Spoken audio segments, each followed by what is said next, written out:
C'est l'heure de votre journal sur Radio Nour, présenté par Maël Manomba. Radio Nour, il est 16h. Assalamu alaikum, merci si vous nous rejoignez à l'instant. Vous écoutez Radio Nour à Libreville sur la 95 FM et à Port-Gentil sur la 102 FM. Le ministre en charge de la forêt a inauguré le 20 juin dernier dans la zone économique de Nkok une usine de transformation de bois dénommée Nature World Gabon. L'usine produira 15 000 m3, soit 6 000 feuilles de bois déroulées par an pour 150 emplois directs avec un investissement de 1,3 milliard de nos francs. Libreville abrite depuis le 19 juin dernier la réunion ministérielle du comité de pilotage de la réforme institutionnelle de la communauté économique des États de l'Afrique centrale, la CEAC, ouverte par le ministre gabonais des Affaires étrangères. Ces travaux prendront fin le 21 devra permettre de revitaliser cette communauté. Et pour parler du sport dans cette édition d'information, nous allons parler du match de gala entre les professionnels gabonais de l'étranger et les joueurs locaux avec Djibril Ouagnan qui bien sûr nous parlera aussi de l'ouverture de la 32e Coupe d'Afrique des Nations CAN Total 2019. On déroule le tout derrière la transition. Radio Nour, il est 16h.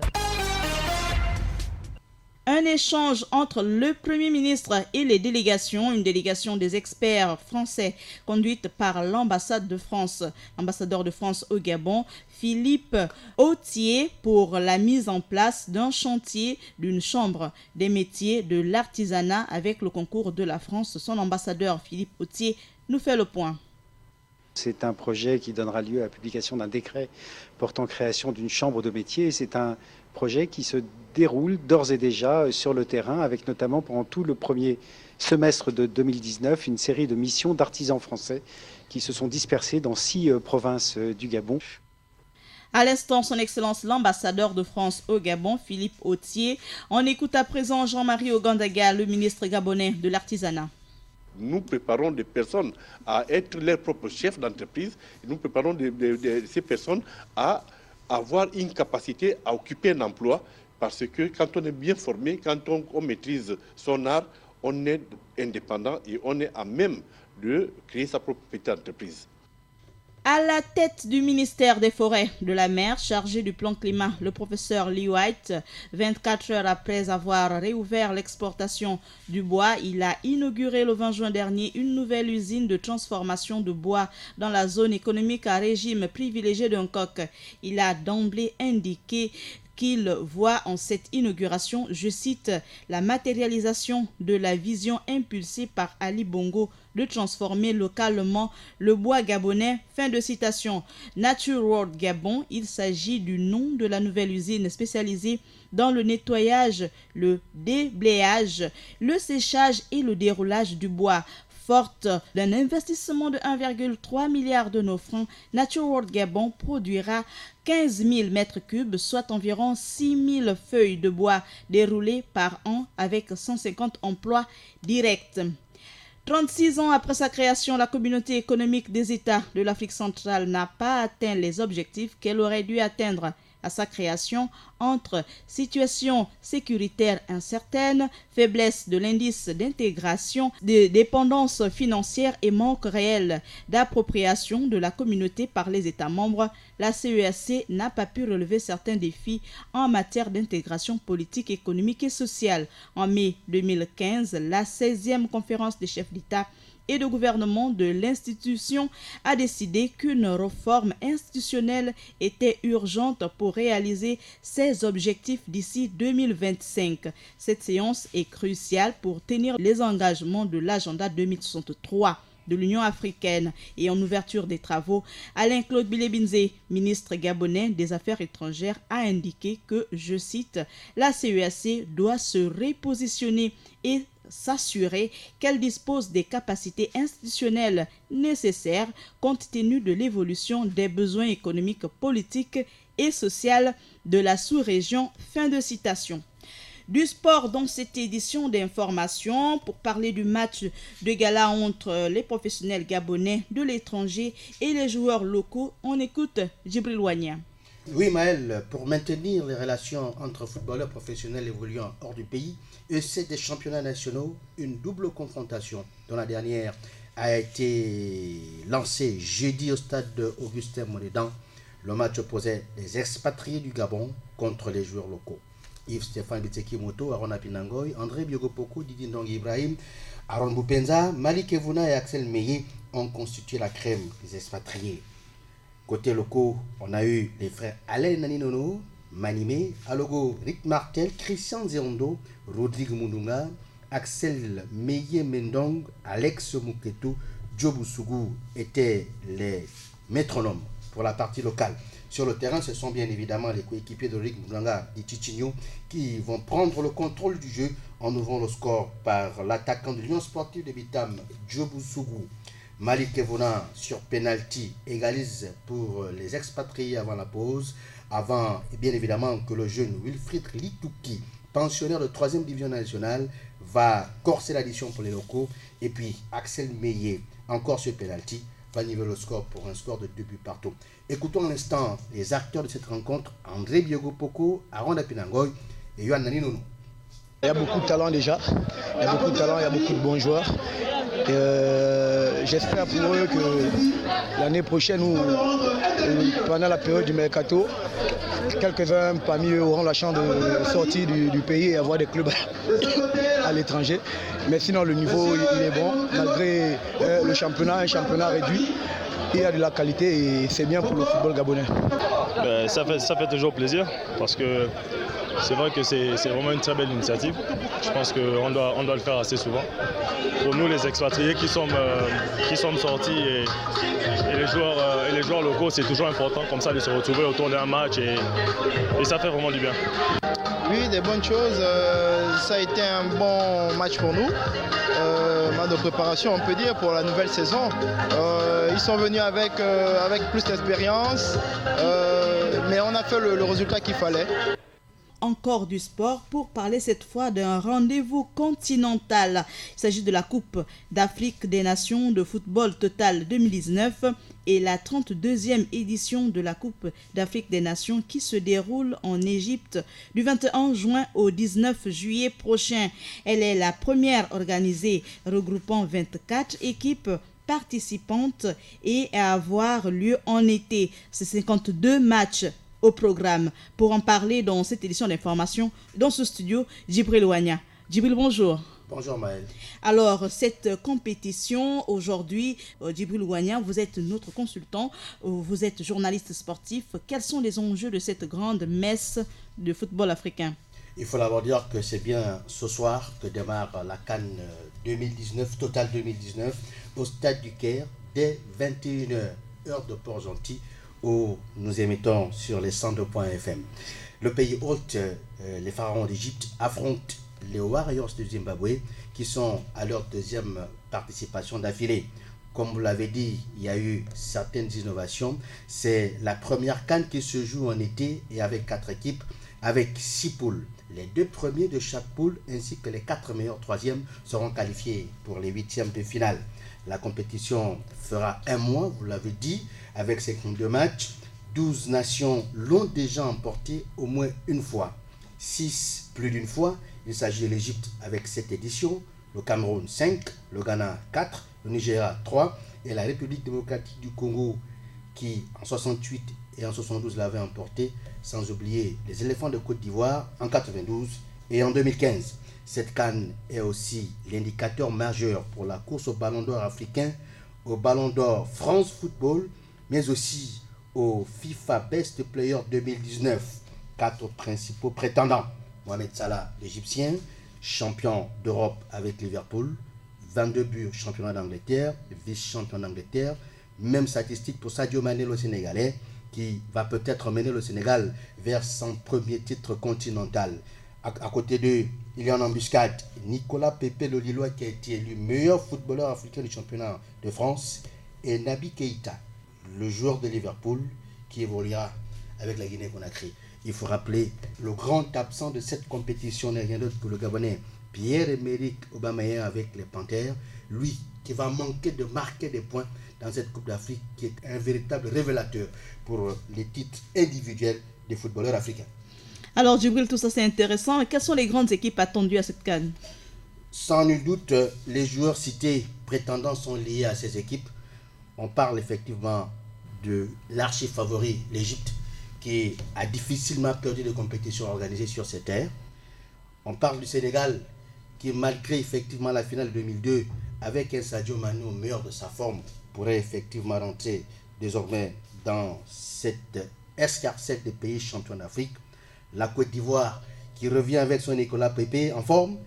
On parle aussi des pays comme le Cameroun, qui est un habitué de la compétition. On ne pourrait oublier le Nigeria de Gernot Rohr, mais aussi du Ghana, de Kwasi Appiah.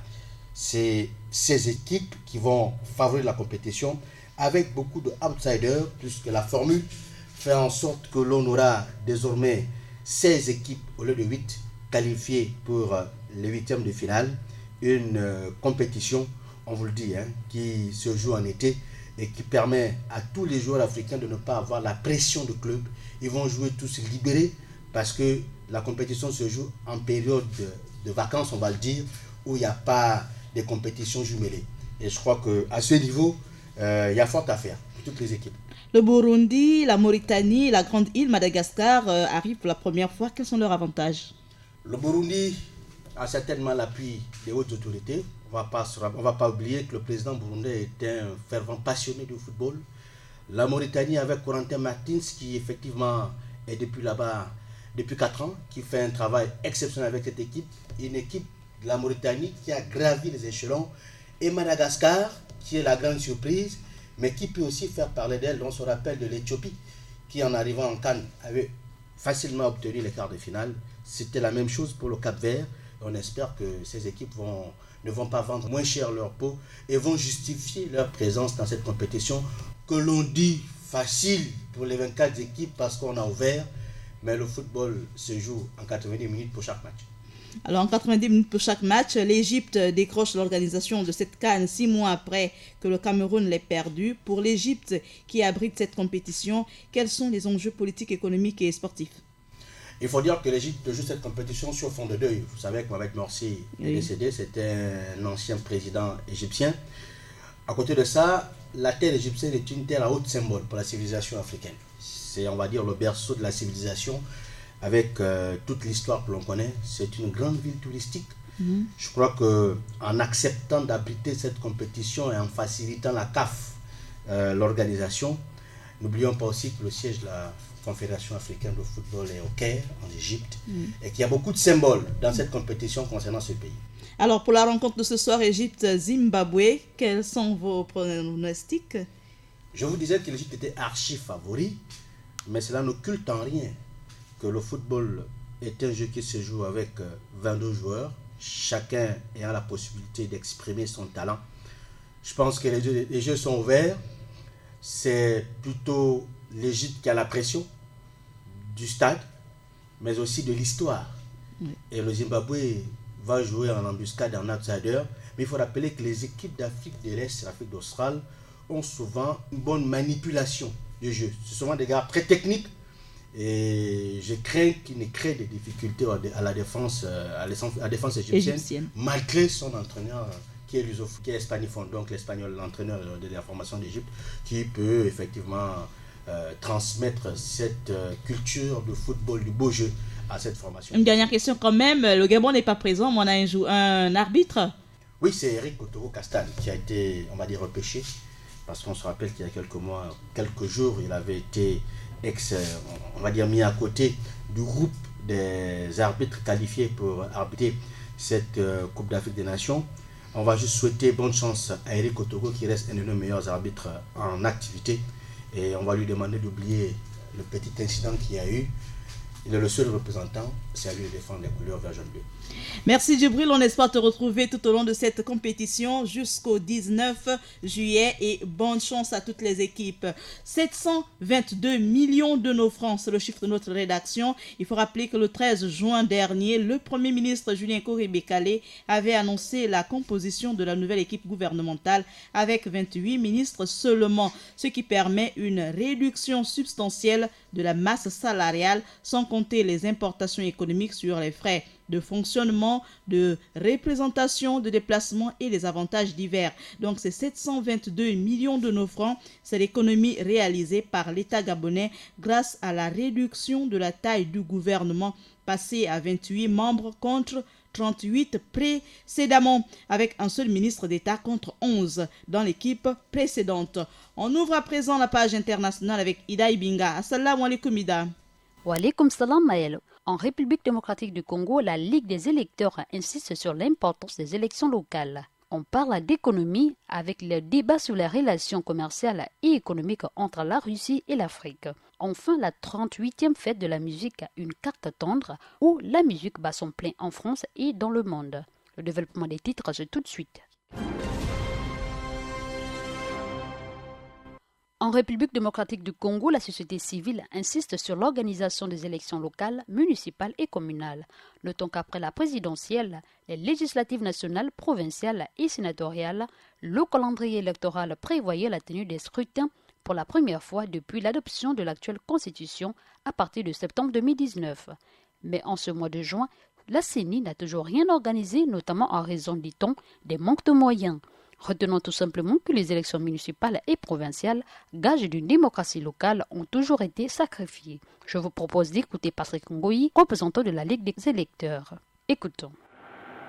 Il faut que ces élections se tiennent pour que les autorités soient plus proches de leurs élus. Parce qu'au niveau local, ce sont des autorités qui sont connues de leur population et qui vivront avec elles et qui seront obligées de répondre à leurs attentes au quotidien. Si elles ne le font pas, les populations, les électeurs seront en mesure d'actionner les différents leviers constitutionnels et légaux qui existent pour pouvoir tirer la sonnette d'alarme, pour pouvoir sanctionner ces personnes-là. Mais tant que c'est des autorités qui dépendent de l'autorité suprême qui est le chef de l'État, elles se disent qu'elles n'ont rien à craindre. Tout ce qu'il faut, c'est plaire au président de la République qui les a nommés. Tant que le président de la République n'en a pas décidé autrement, rien ne peut leur arriver. Alors nous avons vécu ça, c'est des petits roitelets qui n'ont rien à devoir aux populations qui sont sous leur administration. Donc il faut qu'on arrive à mettre un terme à cela. Nous devons arriver à des élections locales pour faire fonctionner les mécanismes démocratiques au niveau de la base, que les populations locales elles-mêmes puissent participer au choix de leurs élus locaux. Alors, comme le président Félix Tshisekedi est en plein début de son mandat,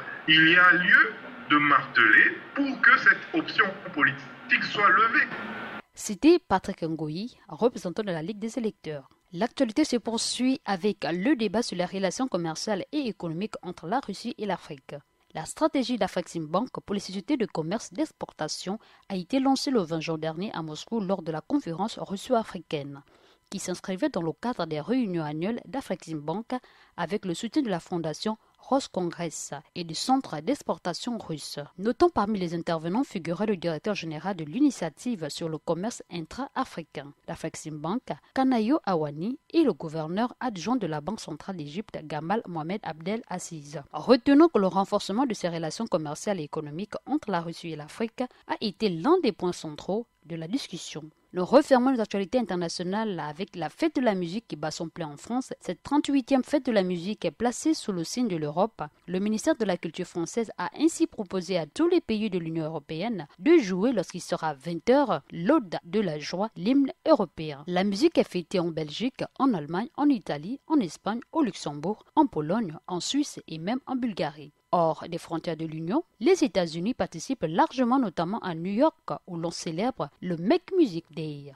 12 000 événements sont organisés dans 120 pays repartis sur les 5 continents. Merci fidèles auditeurs, merci Maël, c'est tout pour cette page internationale. Merci Ida Ibinga. On remercie notre consultant Djibril Ouania, journaliste sportif que nous espérons retrouver pour l'analyse des matchs sur Radio Nour. Et merci à Paturel Minsa pour avoir assuré la mise en onde de cette édition d'information. Vous pouvez retrouver sur Radio Nour à 20h, 23h et à 8h et sur notre chaîne en ligne. Assalamu alaikum à nos auditeurs du côté de Port-Gentil sur la 102 et la 95 pour ceux de Libreville. Maël Manomba de Mouabi à la présentation. Bon confort d'écoute. Radio Nour, il est 16h.